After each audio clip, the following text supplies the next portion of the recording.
Hey everyone, welcome back to Twinges 英会話。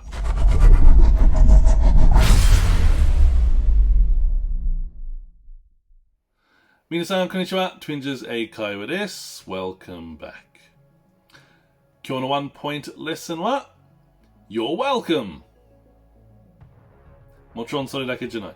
みんな、知ってるよね。どういたしまして。You're welcome。で、今日は10 different ways to say you're welcome。どういたしましてという10個の異なる言い方。で、you're welcome 以外の10個の英語。で、意味ももちろん全部一緒。で、使わないそれはどっちでもいいけど、みんな結構安心な英語いつも使ってるの。それはわかるけど、耳のために、listening のためにで、教えるよ、今日は。で、もし相手から、You're welcome 以外で言う、で、もし聞いたことない、逆に返事ができないだから、ちょっと困る。で、この10個以外な You're welcome、別に順番とかそういう何もない丁寧なとか、スラングとかカジュアルとかフォーマルとかそういうじゃなくて、ただ10個でいきましょう。で、最初は No worries。で、No worries、あれはちょっとオーストラリアっぽいな英語、それは。もちろんアメリカ、イギリス、ニュージーランドで多分使うけど、でもメインはその No worries、心配ないでみたいな意味けど、でもどういたしまして You're welcome という意味でもある。はい、次。My pleasure。敬語はあまり英語ないけど、でも丁寧みたいなどういたしましては、そっちの方、使った方がいいと思う。My pleasure。フォーマルまではないけど、あれ結構上の方。はい、次。Happy to help。もちろん、相手から Thank you だからどういたしまして、You're welcome 言ってんの。だから、自分で助かったなんかちょっと Happy で、だから Happy to help。はい、次。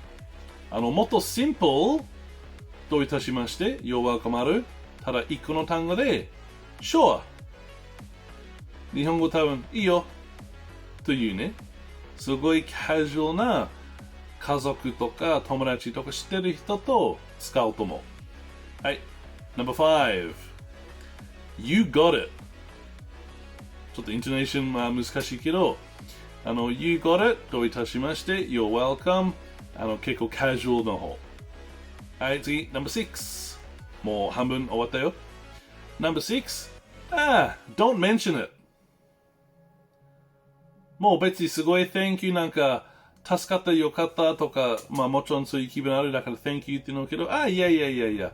多分日本語というね。いや。don't mention it。はい、next。次。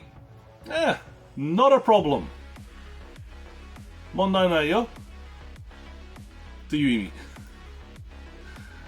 それどういたしましてという意味ももちろんあるけど別の not a problem は問題ないという意味あるけどこっちの方はYou're welcome 代わりにで使ってでもできるはい No.8 next it was nothing あれは don't mention it みたいないや別にそれに助かってないよ。なんか、ちっちゃいなことだから、thank you もちろん、ありがとう。でも、いやな感じ。で、next one, No.9. Not at all. ゆっくりというは、not at all. で、t 発音が多いだから、逆にちょっと、硬いというか、なんか d な発音多分、言いやすい。not at all. もう一回。Not at all その T 発音聞こえないだから言いやすいあれはいやな感じっていうそれが結構多いね今日はで最後 No.10 anytime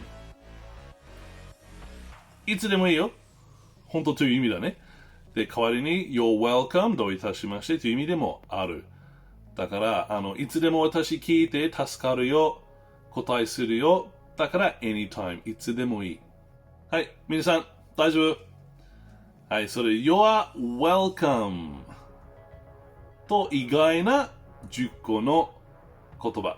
今日はね。さっき言ったけど、使わない、どっちでもいい。自分から絶対そっち使って、でもこっちは使わないで、それは絶対言わない私。みんなそれぞれだから、自分のスタイルあるだから、まあ別に You're welcome だけ使いたい。もちろんどうぞ。でもそれ以外、いろいろあるだから、耳のために教えた、今日は。で、それでなんか質問あれば、提案あれば、みんな下、コメントお願いします。で、皆さんいつも見る本当にありがとう。Thank you for watching and see you in the next one. Bye bye.